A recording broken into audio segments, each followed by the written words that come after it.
Listening to podcast is no replacement for real training. While we attempt to provide accurate commentary, we hold no responsibility on how you use the information we provide. Get medical training.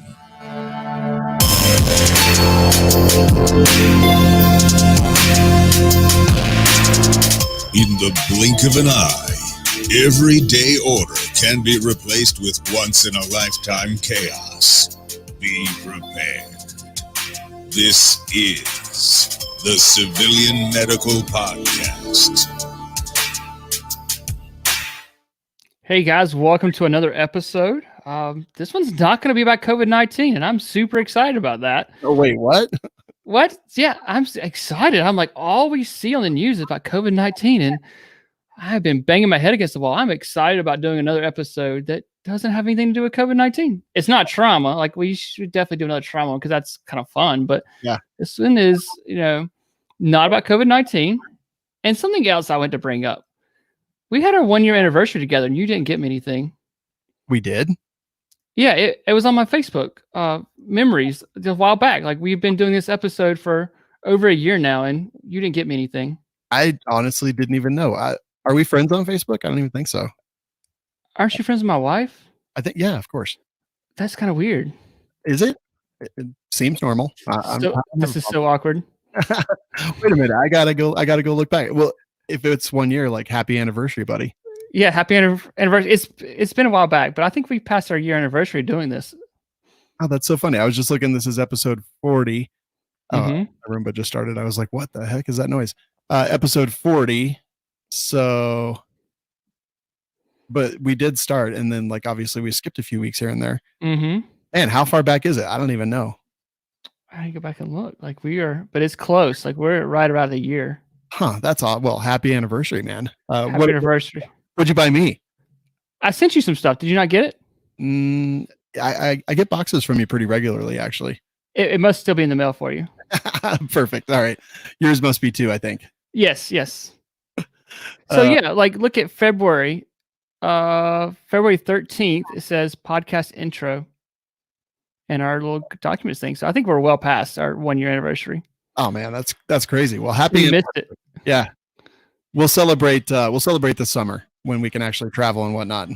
Yeah, we could be like high school students. Like, oh, happy 16th month anniversary or something like that. Can you hear my Roomba? I cannot hear it. Okay, thank God. It's so loud in here. I'm trying to turn it off remotely. But these are the kind of first world problems. Yes. That we have to deal with. Okay, and pause. Okay, the Roomba's there. We're over the anniversary thing. I think we're over it. We'll probably, like, next time we get in a fight, we'll probably bring it up and, like, use that as a weapon against each other. But I'm going to be kicked off the show. Mrs. Skinny Matt's going to come on, and it's going to grow in popularity, and I'll be super pissed. Wait, is that an option? No, it's not an option. Okay, well, I mean, you can't fault the guy for asking. 100% not an option. So this week's going to be a little bit different, and this actually has directly to do with some stuff that you've been dealing with recently. Why don't you tell us kind of what you wanted to talk about this week?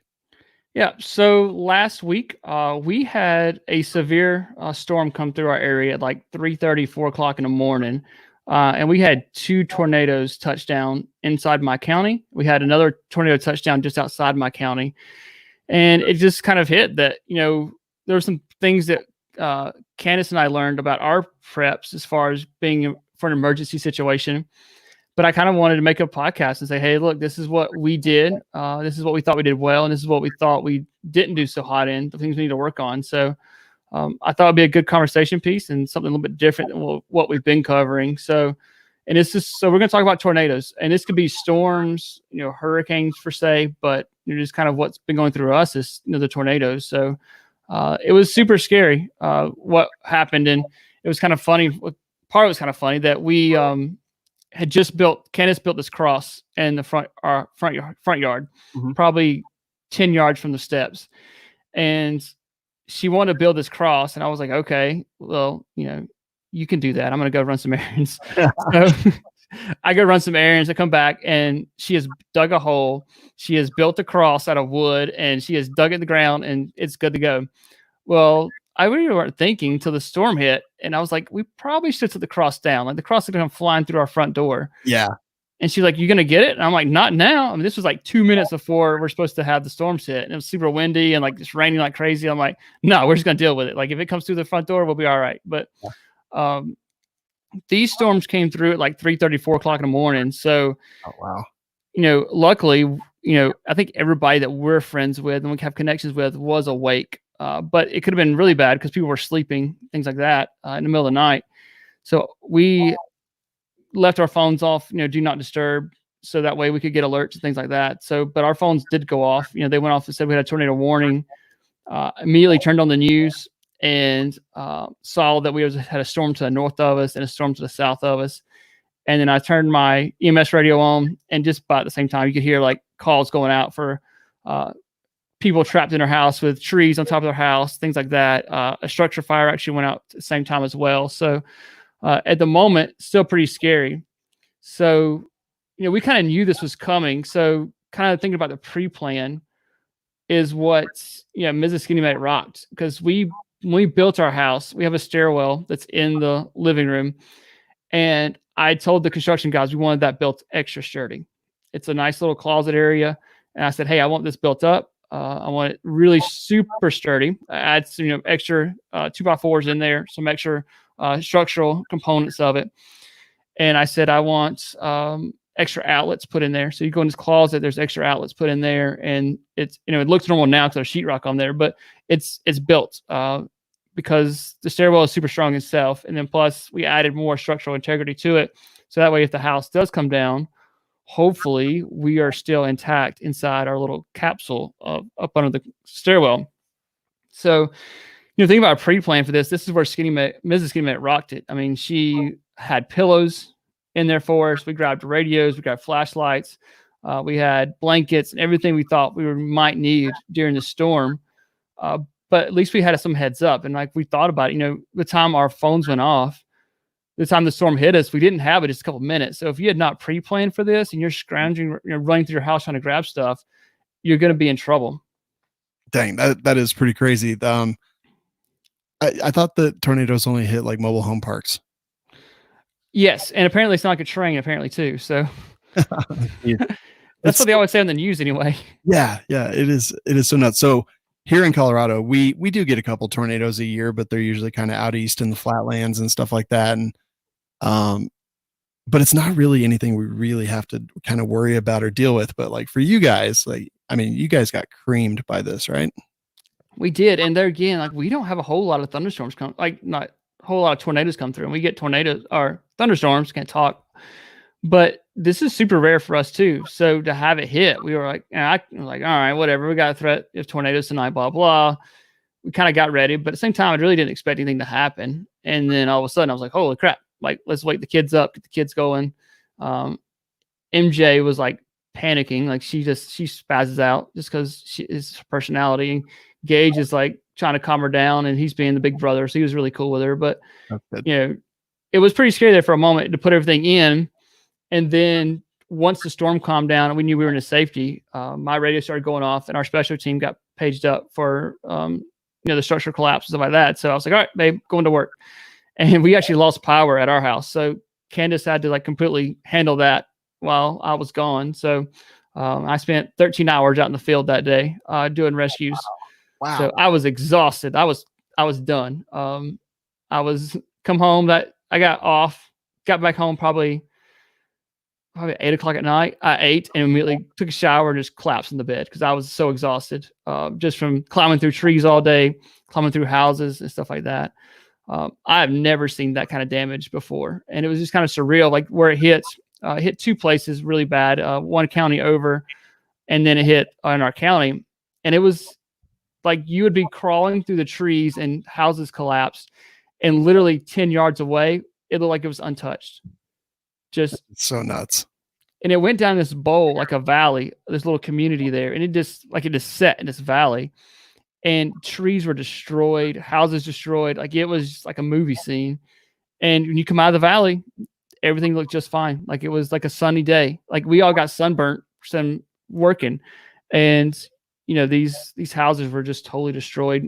People's livelihood, just crazy. Their house was just gone like that in a matter of seconds. And then their neighbor's house may not even be touched. They had a tree limb down in it. Like it was pretty surreal. Yeah, I can imagine that is nuts. Gosh, yeah. So I guess pre-planning, like having a good place that's outfitted well. Did you have guns in there just in case you needed to shoot at the tornado? Or we actually did have a gun, honestly, just because of we didn't know what thing was gonna happen. So like I did slide a gun in there, just because I thought if the house collapsed, I may not be able to get. I have two different places or main areas in our house we keep firearms.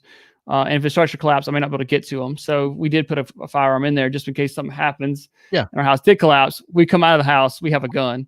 And even they were worried about that. Our community that we went to where the tornado hit, they had a cop that did a standby all night because they were worried about looters and stuff like that. So I think that's a real concern afterwards. Is people are trying to loot. There's no electricity. People are looking for food and stuff like that. So yeah, I completely agree.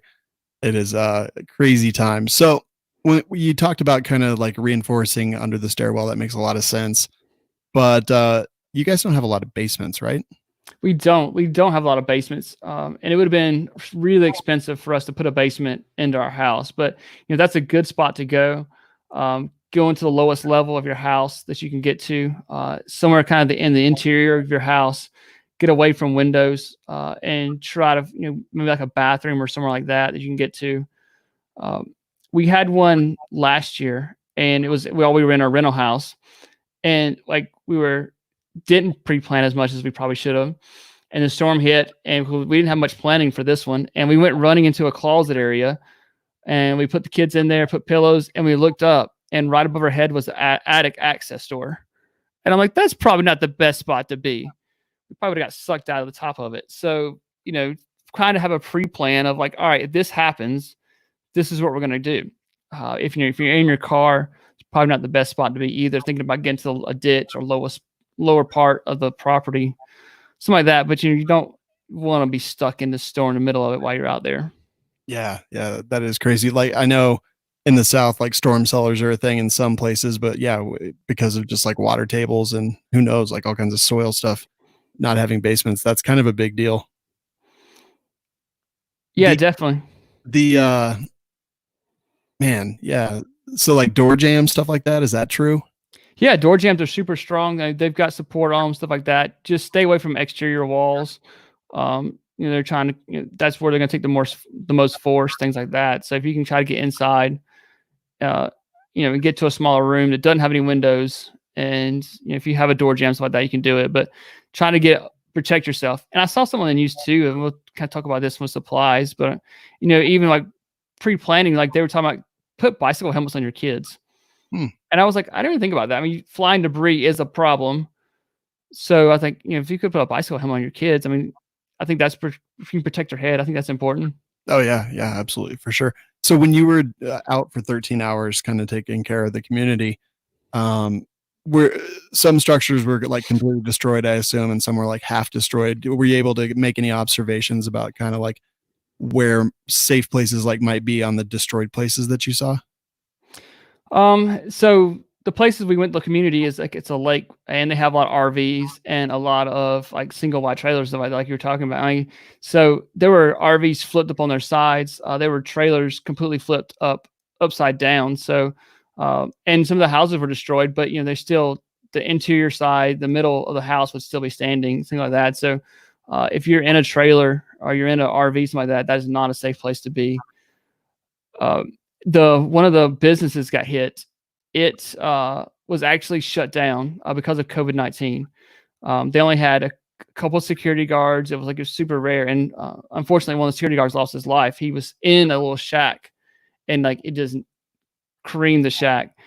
But there would have been like 300 people in this huge building if it hadn't been for COVID-19. So I was like, actually, COVID-19 saved 300 lives the other night. So I think they should be subtracted from our numbers. But but super lucky that this didn't hit. And so we came online. I started texting all of our special team guys like, hey, are you okay? You okay? And everybody was responding, we were all okay. So then like, all right, we knew our house was affairs were all good to go. So we started getting dressed and we started heading out. and we were getting ready to head to a call, and we actually got pulled outside our county because they were screaming for help, and we were responding like there were power lines down, like the big power lines. We had to drive over some that we knew there were no power attached to it, but still super scary driving over thick power lines. Mm-hmm. And then end up responding back to our community once they finished up helping. But it was just crazy the fact that you would be driving along and there's no damage, and all of a sudden there's trees down, power lines down, and you could see it like the path it took, across the mountains. Like it would skip and just hit. And he said we got hit with EF2 tornadoes. So that was still even comparison to what's out west and stuff like that. Kansas, things like that, they see huge tornadoes, but this was still, for our area, this was a big deal. Yeah, very destructive. All right, so you talked a little bit about Mrs. Skinny Medic and her pre-planning, but what are the items that are like mandatory, would you say? So we had a couple of things going. We had flashlights that we grabbed. We made sure they were all charged. Batteries were fresh in them, things like that. That was the thing she fussed at me about, because she found a few flashlights that were dead or didn't have batteries in them and stuff like that. So all right, we'll get fresh batteries. We'll put those in there. So we started working on that, making sure they had batteries, they were charged, ready to go. We started grabbing pillows just because of, flying debris, put those over your head, things like that. We kind of talked about this one too, that we put chargers in our closet area. That way we could plug our phones in, and we were watching the news from our phone. So we could see the local news reporters, things like that. And they were telling us exactly where the storm was at, what was going on. And then we had a couple of radios. We had a ham radio because, I've been studying from a ham license. So we had a ham radio, and we were listening to those guys talk. They were actually really helpful. They were talking about storms, things like that. And then I had my EMS radio. So I started hearing fire departments, EMS calls going out. We could hear the police officers start talking, things like that. So I think for most people, they could have a scanner, like a radio scanner in there for them to listen to. And that's going to be a lot of helpful, because you could hear, the city over was starting to get hit. You could hear that they have tree downs like that. So you could tell exactly what a storm was by the EMS calls and by the police calls where they were going to. So you could definitely tell where the storm was at by that. Yeah. And then go ahead. On ham radios, actually. So one of the cool things about ham radios is you don't have to have a license or anything to listen on a ham radio. You only have to have a license to broadcast on a ham radio. So the great thing about that is that the NOAA actually has a bunch of weather frequencies and their published frequencies. So do you have those saved in, or do you have like a little cheat code?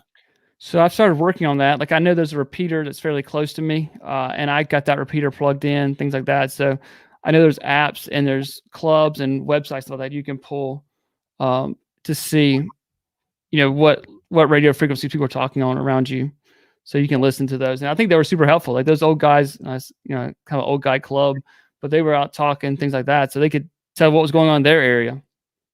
Yeah, that's very cool. So yeah, definitely being able to listen to that. And then sometimes you can listen to EMS, first responders and stuff, just to kind of see how things are going, or, where the hot spots are. But a lot of times they're scrambled, right? Because your EMS radios, I imagine they have scrambling, or. So our local ones are not. Okay. They're still on UHF and VHF frequencies, but you'll get some. Like the High Patrol in my area is on a digital network, and so you need a special scanner for that. It's the P25 scanners that you need. So, most of the time you can listen to, scanners that are, cheap scanners will pick up, but if they're digital or they're secure, you need a little more expensive scanner that's going to pick those up. Yeah, for sure. I mean, and it's like kind of all over the place. Different departments in different areas have either scrambled or not, but generally, like you said, there's places you can go to find out the local stuff to you, which would be good to have that, if not pre-programmed, at least like a laminated cheat sheet or something that you could plug that in when the time comes. Exactly. All right, good stuff. And then, yeah, so you said bike helmets. Yeah, like that's what I saw in the news media. That was pretty neat to see that you could do the bike helmets. I thought that's interesting. I didn't really think about that. So I think that was a good idea. Yeah, no, I actually totally. And bike helmets, not just for the kids, like bike helmets for you guys too. I mean, no one needs a closed head injury just from something falling down. And if you guys had to run or escape, or like, I don't know, wood or drywall or something just falling. Yeah, I mean, I think like structure collapse, tree limbs flying through the wall, or just flying debris in general. I think that's a good idea to keep your head protected, and that's kind of what the pillows are for. But if you have an extra layer of protection there, I think that's a good idea. Yeah, I totally agree. And then I was kind of thinking, body armor to a point for like flying debris. Oftentimes you'll see little chunks of wood like stuck into walls and stuff, just depending on where it goes. But then I was thinking, is there any kind of blankets that are like super, super, super heavy duty that might kind of, I don't know, absorb some of that impact that you guys could put over you or something? Which I don't even know. I think I've seen something like that. I'm sure it's incredibly expensive. Hey, let's do a timeout 1 second. Yeah, you got it. You come talk just for 2 seconds about what you did prepares for the storm. Oh, yeah. Hey, I got a special guest. Hold on. Okay, perfect.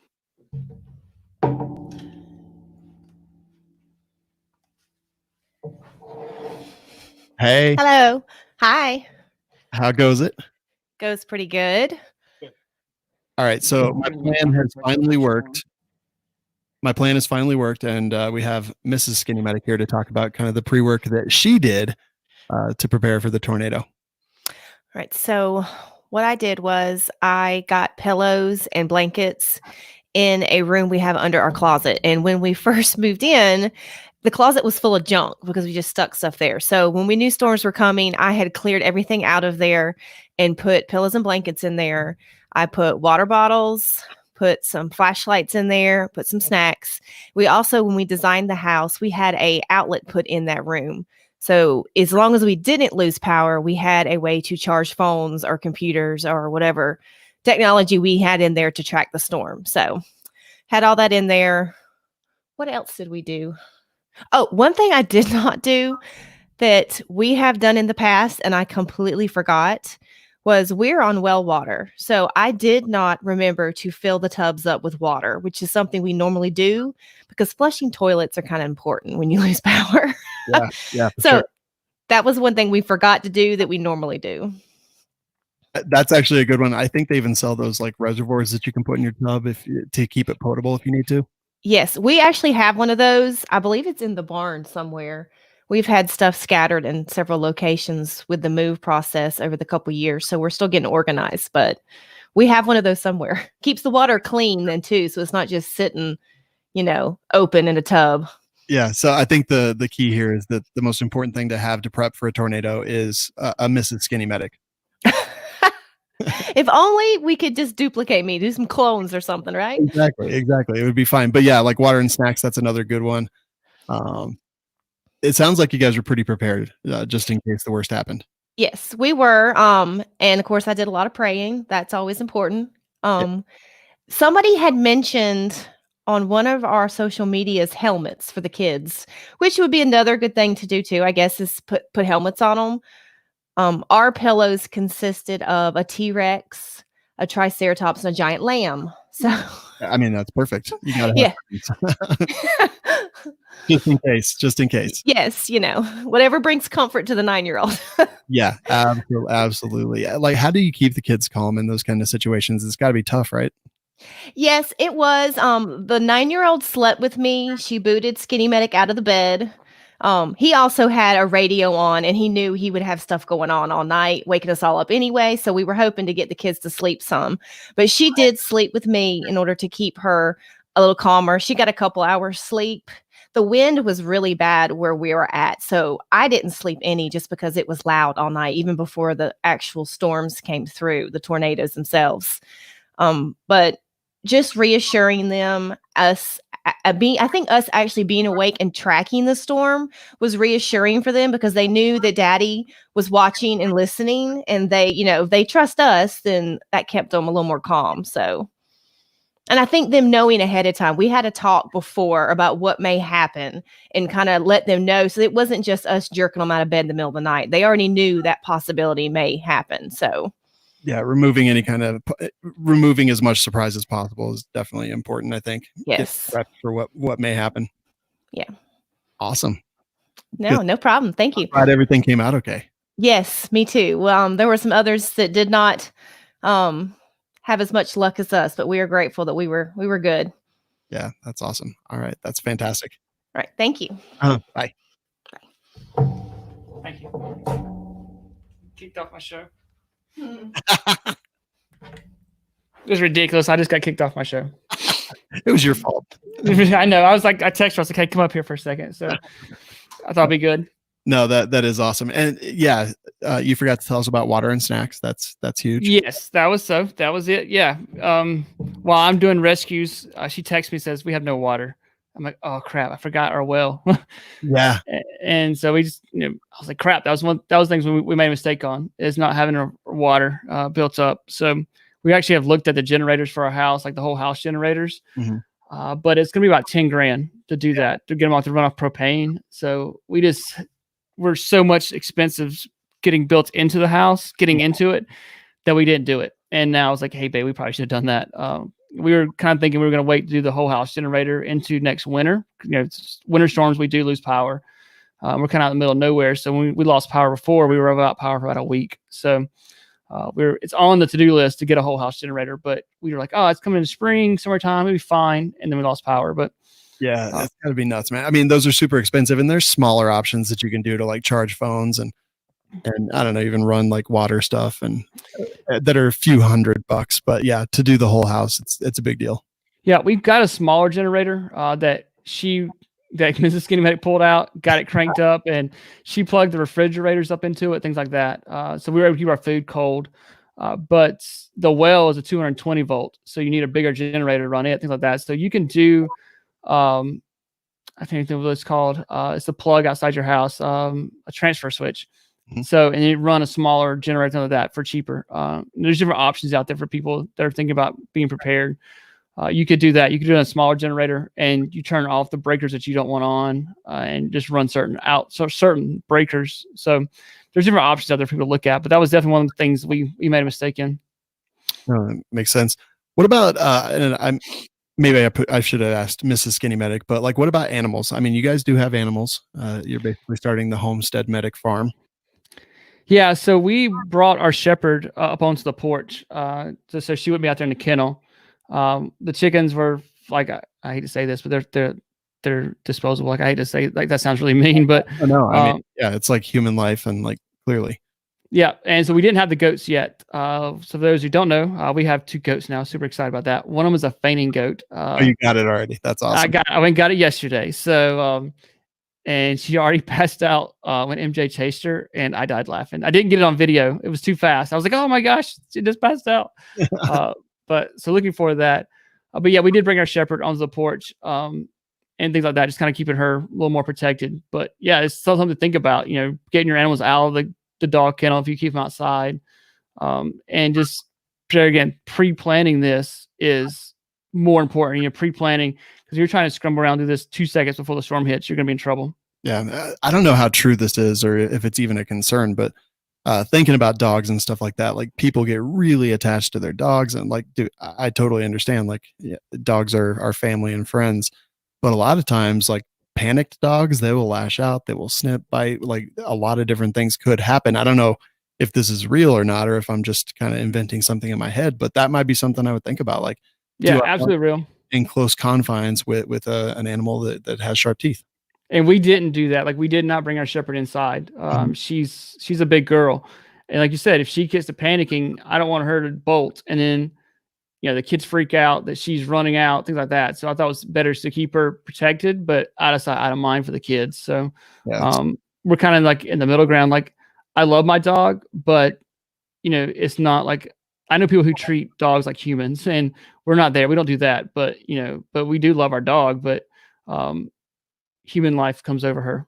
Yeah, no, I 100% agree. And it's definitely, if you think about it now, you don't have to think about it like when it's happening. You can make your choices today so that you can just react and respond in the way that you've planned tomorrow. And it's we talk about that with all the medical stuff that we talk about. Like, don't save it until the day. Like, literally figure it out now, so that when lives are on the line, you don't have to make all these snap judgments and decisions. Right. That's why we take training classes. That's why we take firearms training. That's why we take medical training classes. That way you're more prepared. The more pre-planning, the more prepared you can be, the better off you're going to be during the emergency. So you spent 13 hours out there doing a lot of stuff, and it might be tough to talk about, and maybe you did see some stuff, maybe you didn't. You can only talk about, what you're comfortable with. But what kind of injuries do we see in these kind of disasters? We saw a lot of like cuts and there's a lot of minor injuries. We did have one lady who was critically injured, and we did have one death. Those were both structural collapses. They were not in proper buildings, or not, they were in smaller shacks and stuff like that. So one lady got pinned under a house, and they were able to get her out, things like that. So, but most of our injuries were walking wounded. They were all green tags, and they were all minor injuries. We had a couple like fractures, of hospital fractures, things like that, like ankle injuries, people stepping off of stuff, things like that. So luckily for us, they were mostly, what we saw was minor injuries that we were able to take care of and get people transported, fairly quickly to the hospital. But it's all like, fortunately, it was mostly minor injuries. That is actually really good. If you're talking about collapses, building collapses, and I mean, that makes so much sense, and I hadn't even thought of it yet. But like, what can you do about crush injuries? Like, if you can get them out, and they've clearly had a limb or something crushed, like what kind of stuff can you do? So we will do supportive care. We'll give them some pain meds, things like that. We can look at doing tourniquets. If I think that there's a lot of damage there, we'll go and apply the tourniquet, or even get the tourniquet staged. That way when you do pull them out, you're like, oh, it's a lot quicker just to secure the tourniquet. If it's staged on their leg, it's not have to be tight, just kind of secured there. Looking at like pelvis, hip fractures, things like that, collapse up under there. You can get into some respiratory issues because the chest cavity isn't able to expand out like it's supposed to. You're limited on your chest expansion. So the number one thing is safety. We saw people, those houses are super unstable, and people climbing through them trying to help people, but they're helping their neighbors. But at the same time, they're likely to get hurt because they step on a board that's wrong. You step on a tree, and all of a sudden the tree falls. So scene safety is huge here. I mean, we know you want to help, but scene safety, if you get hurt, you can't help anyone else. Yeah. Luckily, too, the other thing, sorry, interrupt you again, but no, that was my fault. We had we were having trouble getting into places because there's so many trees down. So we're like kind of crawl over trees, crawl under trees. And there again, we had fire departments cutting trees down, but still it's slow going. And this bystander comes up and he goes, I have a tractor. And we're like, okay. He brings a big dozer out and just starts plowing through these trees. And so we were able to get ambulances in there, 4-wheel drive trucks after that. I was like, so bystanders really helped save our butt on that, because we would have still been out there working probably. But him bringing his big dozer out totally helped first responders, and he was willing to do it. Yeah, that is actually really awesome, seeing people that are out there just, he may have lost like everything he owned, but yeah, still out there working in the community. A lot of times for penetrating trauma, we really don't remove those things, like whatever the foreign object is. But on crush trauma, is it the same, or do we try to get that off of them like as soon as possible so that it doesn't make it worse? So we'll go in and we'll support the structure around them, try to build the structure up. And even that's even just building something, bringing wood in from Lowe's or Home Depot and building a structure support. They make some commercial grade stuff too, but kind of building around and then removing them from it. We'll cut the object if we need to. Still kind of same thing. We'll leave it in place the best we can. But the biggest complication is supporting the structure around them. A roof collapse or a wall collapse. We have to support that wall, build a structural that's going to support it so we don't get injured. So going in there and trying to figure out what's safe and what's not safe, and building structures. There were carpenters out there working like crazy trying to build support beams and support walls that like they were collapsing and stuff like that. So it was a lot of work. You saw people cutting down trees. We had people building stuff. We had first responders working. There was a lot of coordinated effort going on there. Yeah. Crush traumas can lead to pneumothorax, stuff like that. And there's not a whole lot we can do in the field. What about as EMS or paramedics? Yeah. So we can treat those with decompression needles, things like that. We're fortunate enough that the hospital system that we transfer a lot to has blood. So we immediately called them and said, hey, we have a lot of people injured. We're not sure how bad this is going to be. Can you send us blood? And so they sent one of their quick response vehicles out with one of their paramedics and had blood on board, things like that. So while we're trying to get people out, if we needed to, we could have started giving them blood while we're trying to get them from under the building, things like that. So it was cool to see that, different systems. It happened around the county line. So we had total of 3 different EMS services there, all working together. And we had 2 911 services, and the hospital-based system sent help too. So just kind of seeing everybody work together. You had all these fire departments working together, EMS working together, cops were there. You had bystanders helping us, and the guy with the tractor. Like I said, just all these people come together for one day to work together. There is, I know this is the civilian medical podcast, but just as kind of a curiosity that I have, like, do all these different departments, do they have like plans in place where they can all work together? Like, I mean, just communications, like Tower of Babel kind of stuff, right? Like that's a huge thing to overcome. Cause you even said some of your local departments are using digital, some aren't. So that, I mean, clearly there's issues there, right? There is definitely issues there. And every single episode or event we've had, the number one problem is communication. This department's on VHF, this department's on UHF, this department does digital. And so it's tough. Fortunately, we can bring out a mobile command system, and it's pretty cool that they can bring out a mobile. It's this big, huge bus that comes out, and I don't understand it, but I can talk to my radio, and they can put those radios together, and I can talk to someone else on a different frequency. They just band it all together. And so luckily, two, they have a bank of radios. So when people started showing up, it's like, oh, here's your radio. You're on this channel. You're on this channel. And at one point, we probably had like 14 or 15 teams out doing stuff. And, so inside the mobile command, they have this big map. And they're like, team 1 is here. Team 2 is here. Team 3 is doing this. So just the command part of it was, I didn't want anything part of that. I don't want to do command. Like, I want to be out there working. Yeah. So that's what, I took on a volunteer role for our emergency management in the comp.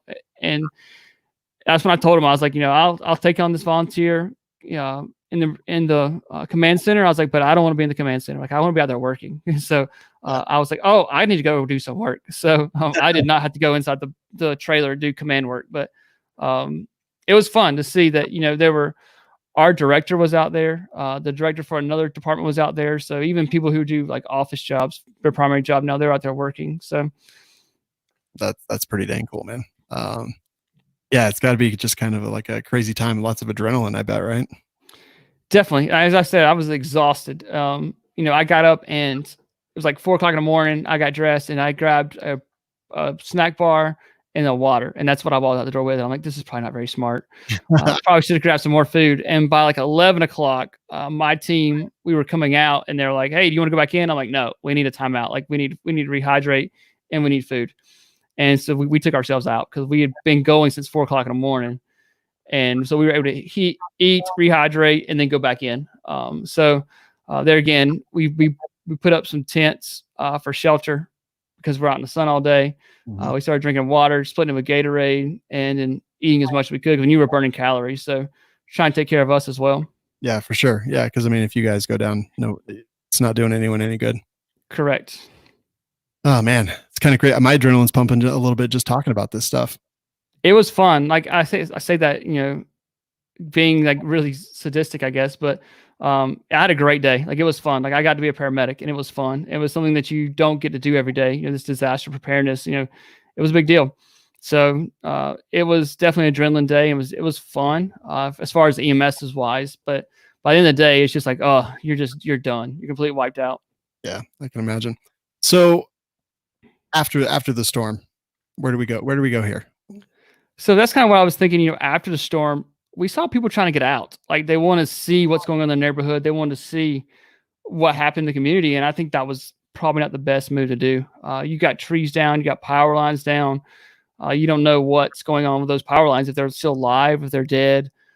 And you had first responders trying to respond to calls. So you had houses being damaged. We had a structure fire in our county at the same time.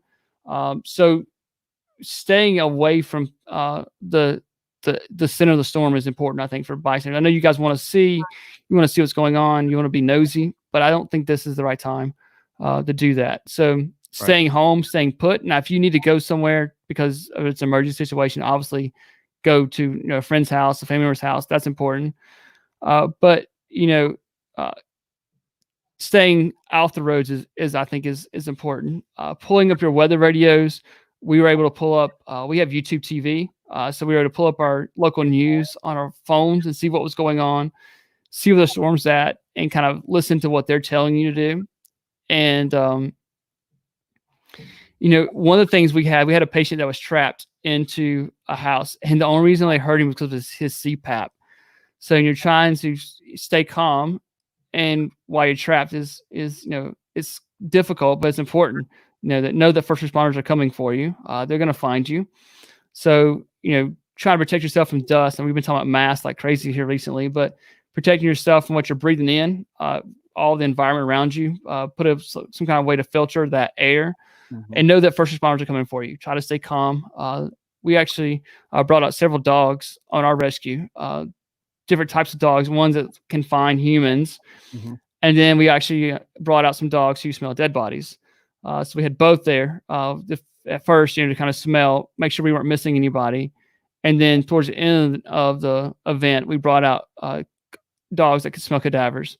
And that way to making sure we did not miss anybody. If they had deceased, we didn't want to leave them there either. So fortunately there were none. We didn't find any. So awesome. That's a good thing. But don't just avoid power lines. You don't know. Some people don't know the difference between utility lines or power lines, and you don't know if they still have power hooked up to them. So stay away from there. Don't go back into buildings that may be damaged. We talked about that a little bit before. That the structures are super unstable. So don't go back there, and try to have your phone charged so you can call for emergency help and tell them what's going on in your house if you have injuries or you're entrapped or where you're at. Yeah, I think that's the tough thing is people want to know what's going on. So they're going to be on their phones, just like driving their batteries down. And I would be that person as well. I totally get it. Like no one likes to kind of feel like in the dark. So you always want them to kind of find out what the information is and, maybe even hear in advance. So if you're going to use your phone, stay off the actual phone lines. Social media is great. Using the text message is great. Yeah. Text messages, like using data is better than actually being on the lines, because overwhelming those can possibly bring down 911 services and stuff like that as well. Yeah, and a lot of times you may not be able to get your phone signal to make a phone call through, but you can send a text and say, "Hey, we're okay. Are you okay?" And we did that. We started texting our friends. I knew about where the storm had hit in the city next to us, so I started texting friends that I knew were in that city. I'm like, "Hey, are you good? You squared away?" And fortunately, they were all good to go. So just start sending texts. Stay off the phone lines. Don't try to call, but just send text is important. Yeah, definitely. And then any stuff to wear, what's important to kind of focus on if you are going to venture out. Yeah, and to think about the weather too. It was still pretty chilly that morning when we started, so having extra clothes, maybe something to think about. You're sleeping in a t-shirt and shorts, and you go to your closet because there's a storm. Now there's damage in your house, and it's 40 to 50 degrees outside. That's not the proper stuff to be wearing. So think about extra clothes, a poncho. So kind of thinking about what the weather is outside and be prepared for that as well. For our kids, we didn't want them running around in pajamas if the storm was damaging our house. So having some clothes for them to put on, have a coat for them to put on, and kind of make them feel more comfortable. Yeah, for sure. Have you guys seen any Red Cross presence there at all, kind of afterwards? Yes. So we called for them and get people into houses and stuff like that, which was kind of a unique situation. They were telling us the Red Cross, because they normally put people up in hotels, but because of COVID-19, they're not able to do that. So it was weird. Like that was a struggle for them right now. Yeah. Even opened up a gymnasium, which we normally would do during COVID-19 because of social, keeping our distance from everybody. That was a problem. I can't say that word. Don't shut up. I don't know why I struggle saying that, but it was a huge issue. And we laugh, like all these first responders were out there, and I may get in trouble for saying this, but nobody had a mask on. We just went to work, and like we're supposed to be wearing masks, but nobody had a mask on. We just went to work. So we all were outside. We tried, and we weren't hugging on each other, shaking hands like that, but we kept our distance. But at the same time, no one had a mask on, and we were all working. We did have safety equipment on. Like I had a helmet on, I had safety glasses on, stuff like that. But no one had a mask on. Right. I mean, you guys are responsible adults that understand repercussions. Like I'm all for people making their own choices and doing what they need to do. Like you're out there trying to save lives. Like I get it. I totally get it.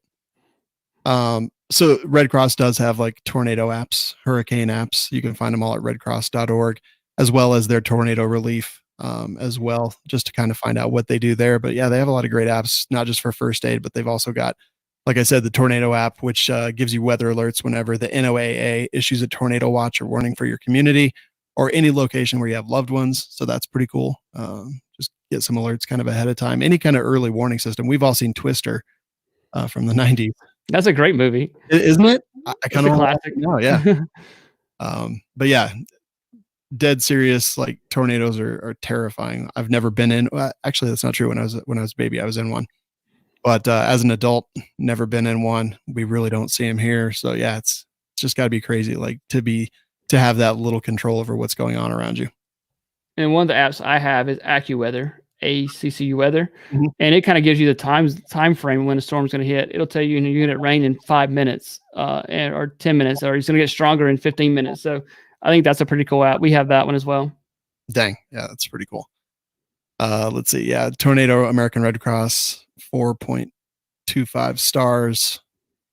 So yeah, looks like it's rated pretty well, which is pretty cool. And that this kind of technology does exist and that kind of tracking. And AccuWeather, I actually have that installed on my phone just to tell me if it's going to snow today or not, pretty much. It's nice that it has emergency stuff as well. It's funny that some of the alerts were delayed. Like Candace called her dad and said, "Wake up." We knew he'd be sleeping. And like as the storm was hitting, his phone alerted that there was a tornado. So he was a little bit delayed on that. So just, if you know there's a storm coming, you probably need to set an alarm or something like that and just wake up. Like, I know it sucks waking up at 3:30 in the morning, but to be awake and kind of, that's the thing. I wanted to be awake. Like I didn't want to, like I left my contacts in too. That was another thing I did. I didn't want to be scrambling for my glasses, trying to put I can't see. So I slept with my contacts in. And then I kind of set my alarm to wake up at 3:30 because I knew the storm was coming. I wanted to be awake. I didn't want to be that like droggy headed, like trying to get awake, stumbling around in the midst of the storm hitting. So I did kind of wake up a little bit earlier just to be a little more awake when it hit. Yeah, that's actually probably really good advice. The contacts is a thing that I never would have even thought of. Makes total sense. It's hard to have perfect vision.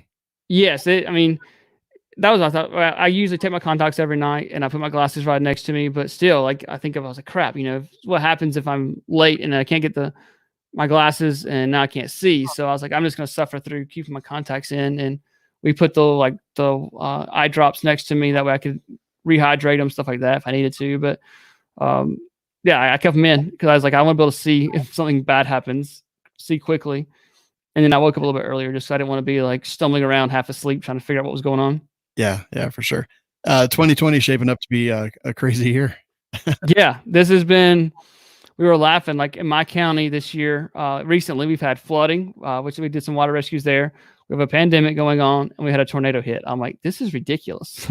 Yeah, it really is. Welcome to 2020. Yeah, welcome to 2020. I think all those Aztec calendars were wrong. Oh gosh, they were a couple years off. Yes. All right. I think that's really good information. Like for me, I am a tornado newbie, so I feel like I have a lot more ideas of, how I would prepare for that kind of thing if it was a thing here. And I mean, it's like anything else. Like we may not have tornadoes here, but who knows what's going to happen? Like our lives don't have a script to them, and strange things can happen even when we least expect them, even when we're not in an area. Like we do have tornadoes. I know they've entered the city limits on occasion. So yeah, not a bad idea to have a prep going on for that as well. Yeah. And I think you could take some of this information we've given you and relate it right back to like a snowstorm or blizzard or, a severe thunderstorm. So I think this information goes across a couple of areas that we probably all struggle with at some point. Yeah, absolutely. All right. Any other things that you wanted to cover, or have we got it all? No, I think that's it. Have medical supplies ready. So you can get those at medicalgearoutfitters.com. You can use the coupon code Civilian Medical and save yourself 10%. Absolutely. People still using that code, I imagine, right? Yes, it's our most popular code. Imagine that. Hey, that's so weird. And I guarantee it'll be used more because we had Mrs. Skinny Medic on this episode. Definitely. If we put that in the title, like people are going to be totally shocked. So people are already on my Facebook post. I posted that on our Civilian Medical Facebook page. And someone says, y'all should do a show with Mrs. Skinny Medic and Sean's girlfriend. There you go. we would get kicked out. We would be done. Yeah. It's just so we should do it sometime. We should plan that. People would be riding in their cars at the state capitals like they are against the stay-at-home orders right now. Yes, exactly. All right. Anyway, no, we're not going to do that. We don't want to work ourselves out of jobs here, people. They can get their own show. Yeah, get their own show. It'd be called like We Are Better Than Skinny Medic and Sean in Every Way podcast. It'll go crazy. It'll be awesome. We'll talk to y'all next week.